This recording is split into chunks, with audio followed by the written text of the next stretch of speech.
সূর্যের কি তাপ!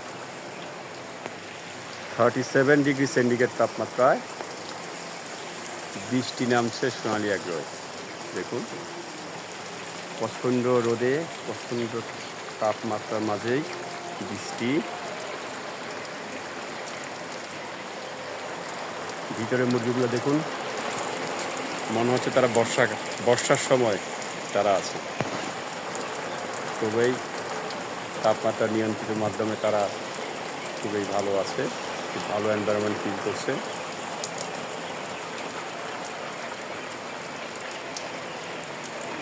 মূলত এই শেডগুলোর উপরে আমরা স্প্রিংক্লার অর্থাৎ ঝর্ণা সিস্টেম করেছি।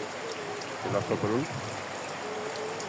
কুয়াশার মতো ঘন ঘন কুয়াশার মতো মনে হচ্ছে টিপটিপ বৃষ্টি পড়ছে, আর চতুর্দিক ঠান্ডা।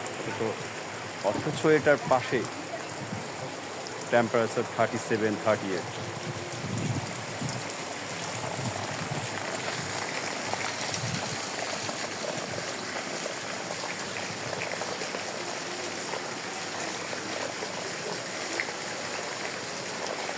আপনারা চাইলে আপনাদের খামারকে ওইভাবে টেম্পারেচার কন্ট্রোল করতে পারেন।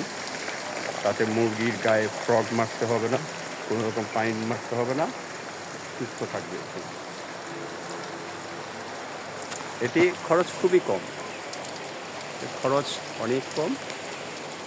আমরা উপরে একটা 50 ফিট একটা শেডের মধ্যে আমরা 5টা ফ্ল্যাট রেখেছি, PVC hard flat, shade flat যেটাকে বলে। আর 5টা আমরা ঝর্ণা স্প্রিংক্লার সেট আপ দিয়েছি। আমরা যখন খুব সুন্দর হয়েছে চতুর্দিকে দেখেন, শুধু শেডটাই ঠান্ডা, আর বাইরে সব টেম্পারেচার অনেক বেশি। রোদের তাপে টিন অনেক গরম হয়ে অনেক ধরনের সমস্যা হচ্ছে। মুরগি প্রচুর পরিমাণ হাঁপাচ্ছে, হিট স্ট্রোক করছে। একে রক্ষার জন্য এটি হচ্ছে বেস্ট। সবাইকে ধন্যবাদ।